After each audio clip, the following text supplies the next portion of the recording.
Hello everyone, myself Priyanka Vijay Kulkarni.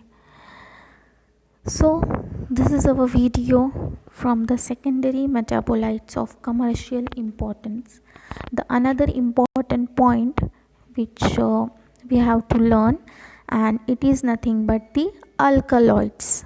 Okay, alkaloids is nothing but the one form of secondary metabolites which are present in nearly all types of the plants and which are very helpful, which has a very different types of the functions in that plants also. And yeah, it is important in the plants different mechanisms also, and there are different types of the functions of these alkaloids. Okay, so yes, in this lecture or in this video we are going to concern about the physical and chemical properties of the alkaloids, then different types of the examples, different types of the reactions and purification extraction reactions, then degradation reaction. Okay, then the nomenclature, we are going to see all these points in this video. Okay, yes, so what is mean by these alkaloids? In its name only, alkaloids, alkal means alkali like. Okay, so this term alkaloids means alkali like. It is commonly used to designate a heterocyclic nitrogenous compound. Alkaloid is what? It is a heterogeneous nitrogenous. Heterocyclic means it is a cyclic structure. Nitrogenous compounds of the plant's origin. It is originated from the plants. Okay, and which is physiologically active thing. Got my point? What is mean by alkaloid? It is alkali like structure. It is made up of from the heterocyclic ring structure which is of the nitrogenous compounds, and its origin is from the plant. Okay, its distribution and occurrence, it is found very rare in the lower plants, and in the dicots, dicot and monocot plants both are rich in the alkaloids, but still dicots are more rich in the alkaloids than the monocots. Okay, the family, yes, there are different types of the plants families which are rich in alkaloid and which are free from the alkaloids are mentioned here. Yes, then the distribution in the plants. So yes, probably it is present in the all parts of the plants. Still we'll see with the examples. In the all parts of the plant these alkaloids are present. Example is dhatura. Okay, in the dhatura plant it's all body part like the leaf, then the stem, then the flower, then the roots. In all these body parts these alkaloids are present. In the chinsona, okay, in the chinsona plant, its bark, in the bark of this chinsona plants these alkaloids are present. Then the nux vomica, in these plants the seeds of that plant it is rich in the alkaloids. Then the aconite, this roots of this aconite plants it is rich in the alkaloids. Then the black pepper, whatever the black pepper, okay, the masala thing you are used. Okay, so it is a fruit of particular plant and it is also rich in the alkaloids. Then the tobacco and the opium, in the tobacco leaves of the tobacco it is rich in these alkaloids, and in the opium plants the latex part of that plant it is rich in the alkaloids. Then there are the different forms of the alkaloids.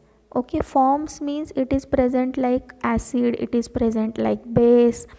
Okay, like this. So it is present as a free basis, then it can be present as a salt with the organic acid. For example, oxalic and acetic acid, these are examples of alkaloids.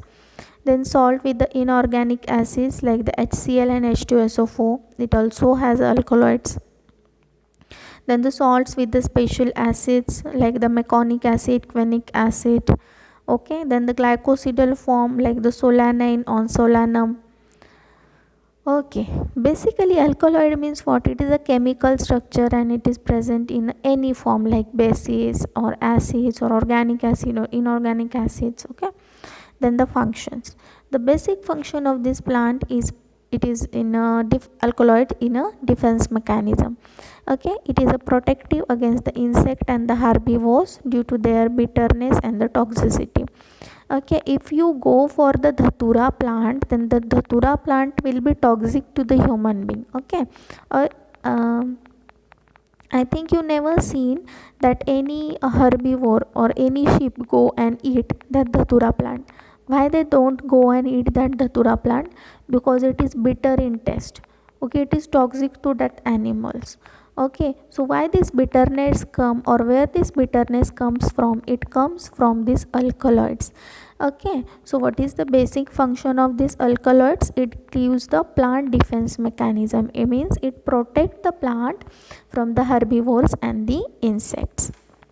Second thing, it is a source of nitrogen. Okay, as I told you, what is meant by alkaloid? It is a heterocyclic nitrogenous compound from the plant origin. Okay, so it acts as a source of nitrogen to the plants which has the nitrogen deficiency. Then sometimes it acts as a growth regulator in certain metabolic systems. Okay, growth regulator is also the another function of this plants. Then it may be utilized as a source of energy in the case of deficiency in CO2 assimilation. This is also important function. Then the nomenclature. Okay, how we are going to call this alkaloids, or how the naming system is given.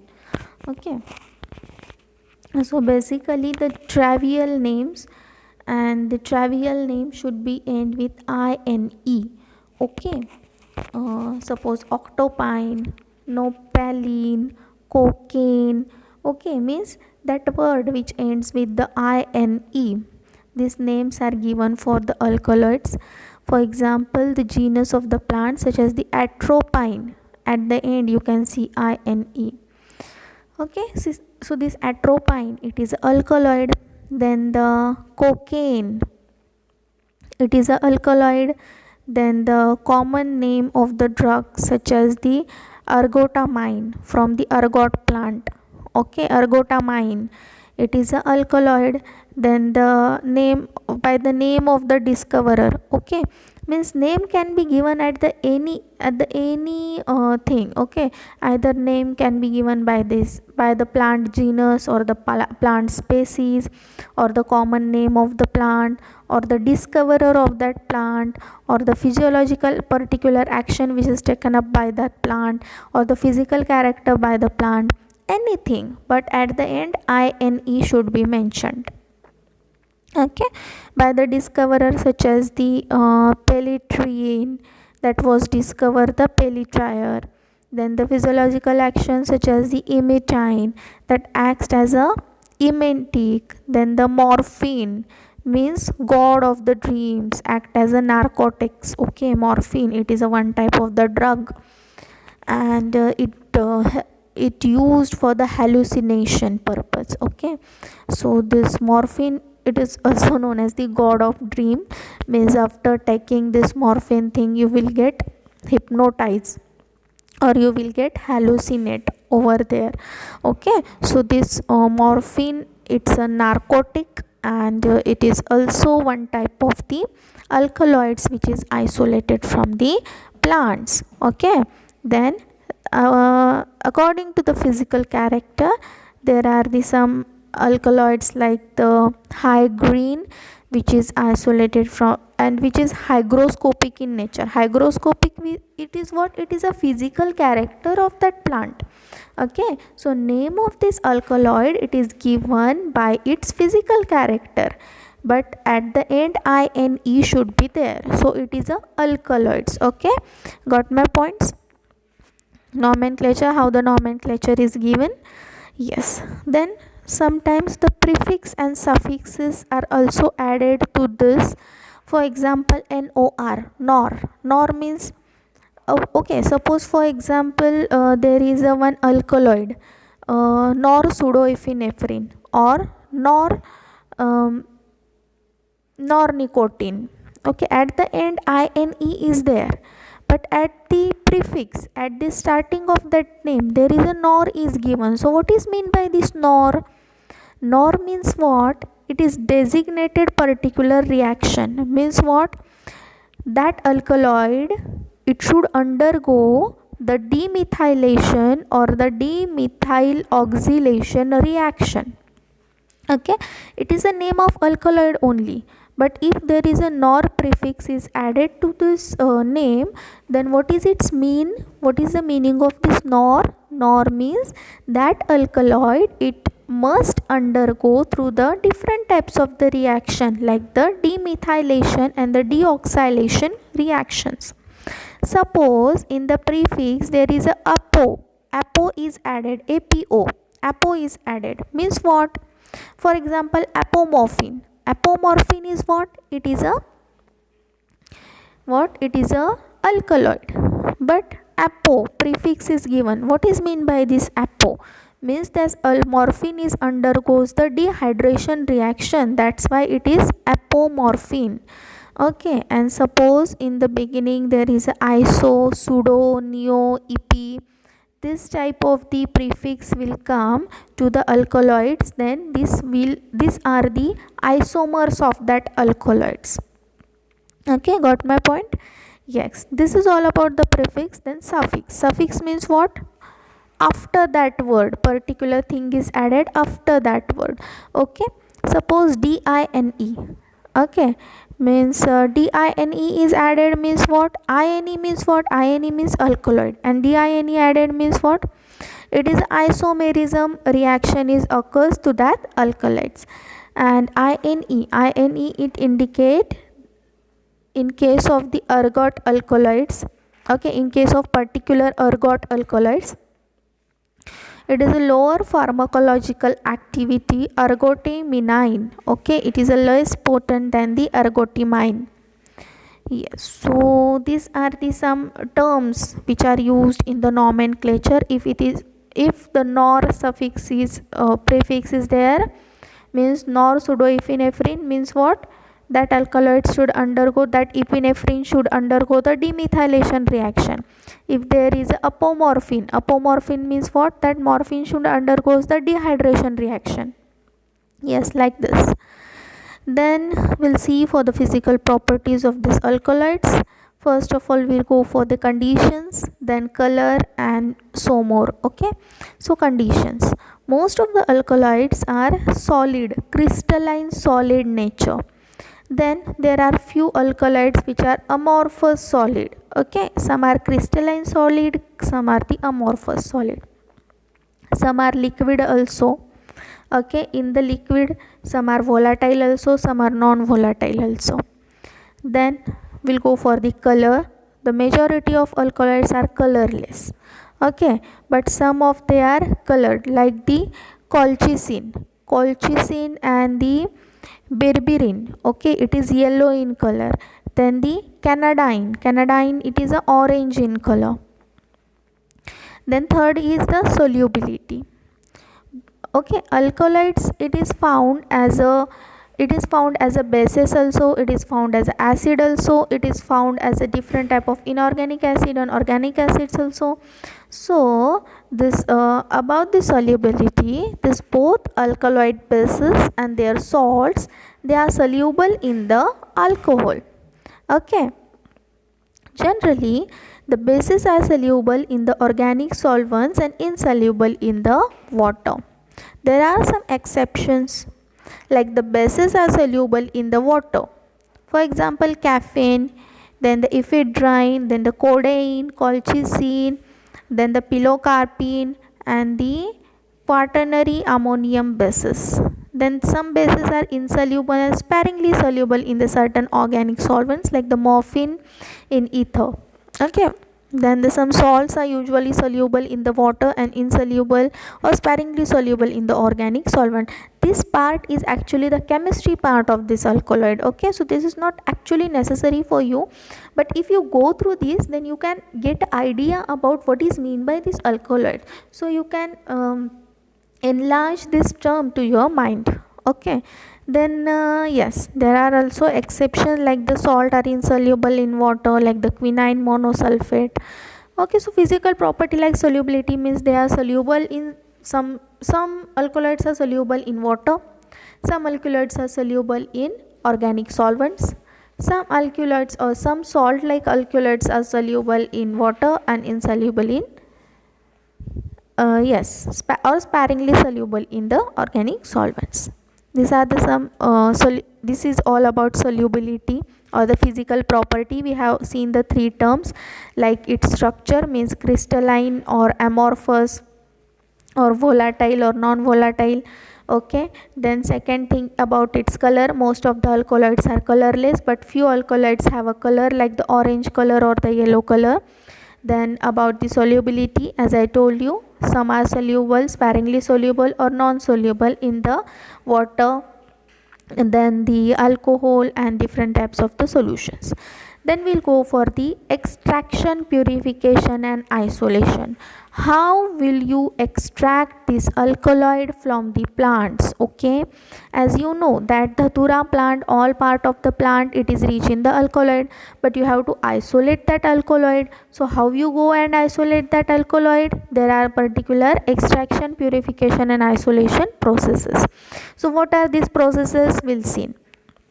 So for the extraction and the purification, there are the 3 or 4 methods are there which are mentioned in the slides.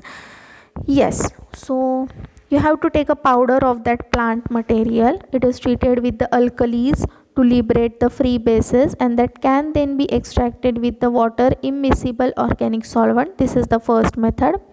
In second method, the powder material you have to extract with the water or aqueous alcohol with the dilute acids. Then the alkaloids are extracted to the salts together with the accompanying soluble impurities in the second method. Along with that, impurities also come. In the method third, you have to take a powder and you have to extract with the water soluble organic solvent such as the MeOH and the ETOH, which are very good solvents for both salts and the free bases. These are few basic terms. So these are the few 3 methods for the extraction and the purifications of the alkaloids from the plant. Then we'll go for the classification of the alkaloids. Okay, there are the many classes of the alkaloids, and its classification is done also on the different types of the bases. Okay, for example, biogenetic classification means what? It is based on the biogenetic pathway that forms the alkaloids. Okay, means classification is also based on the different terms, different norms are there. For example, biogenetic classification means what? Classification of alkaloid based on their biogenetic pathway. Then second, botanical source. Okay, means depending upon the botanical source also, there are the different kinds of the alkaloids. Classification of alkaloids based on the botanical source. Then classification of alkaloids based on the type of amines like the primary, secondary, tertiary alkaloids. Okay, then the classification of alkaloid based on the basic chemical skeleton of that alkaloids. Okay, these are the few examples which are mentioned, like the phenylalkylamine, its example is ephedrine. Then pyridine, its example is nicotine. Then tropane, its example is atropine. The structure is given. Okay, many I have mentioned the many type of this alkaloids with their structure. Yes, few physical properties we'll see, like yes, I told you already, it is a colorless. Okay, it is a crystalline, but there is a one exception, is that berberine, it is yellow color, and nicotine, it is a liquid. Okay, then it is insoluble in the water. It's have an exception, like liquid alkaloids, they are soluble in the water. Then about the test, I told you about the Dhatura plant. Okay, it is bitter in taste. Then its optical activity, it is mostly the levorotatory, but few also are the dextrorotatory. Then its chemical nature. Okay, chemical test for the alkaloids. Okay, suppose I have gave you the sample and I have told you that tell me that alkaloid is present in this sample or not. So what test you have to done. Okay, how you can recognize that sample contain the alkaloid or not? There are some chemical tests for that. Okay, so what are these chemical tests? Mayer's test, then the Dragon-Draught reagent test, then the Wagner's test, then the Hago's test, then the ammonium Rinker's test. Okay, and what you have to do in that, or how you can recognize that it is a alkaloid, that is mentioned. For example, Mayer's test.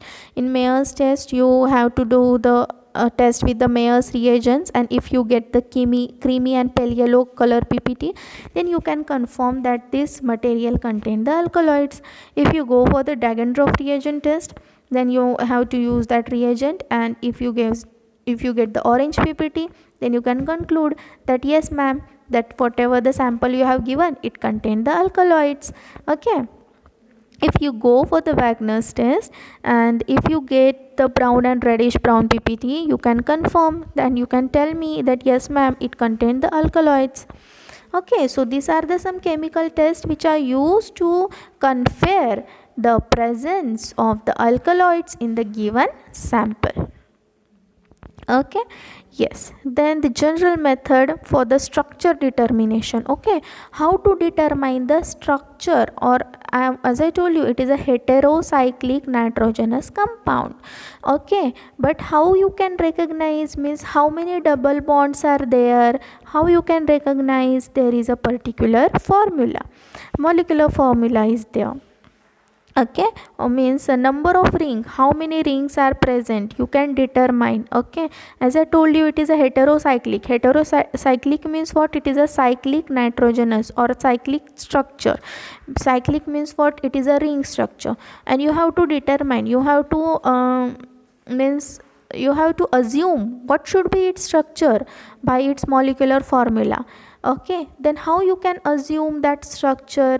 There is a one formula by which you can assume the structure of this alkaloid by its molecular formula. For example, here I have mentioned CHNO. Okay, any alkaloid, any type of the alkaloid you have taken, it contains this four molecule. Okay, carbon, hydrogen, nitrogen, oxygen.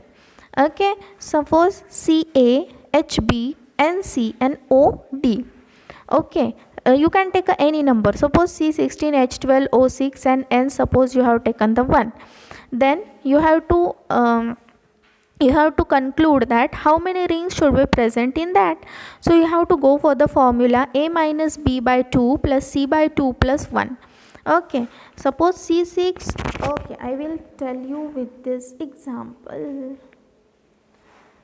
Yes, what I have told you, C6H12O6, and suppose and you have taken the 6. Okay, 6 and you have taken. So what is the formula? A minus B by 2. So what is A here? A is 6. You can see CaHb, NCOD. So 6 minus B means what? 12 divided by 2 plus C means what? N, 6 divided by 2 plus 1. You have to calculate this and you will get the number. That number is nothing but the total number of the rings present in that structure. Okay, yes, so these are the some degradations reactions of the alkaloids. Means you have to, if I have given you the alkaloid and I told you to degrade this alkaloid, then how would you go for the degradation reaction? So these are the some degradation reactions which I have mentioned in this slides. Yes, so this is all about the chemistry view of these alkaloids. In our next video we'll go for the some different view of the alkaloids. Yes, so that is it up to this alkaloid. Yes, thank you.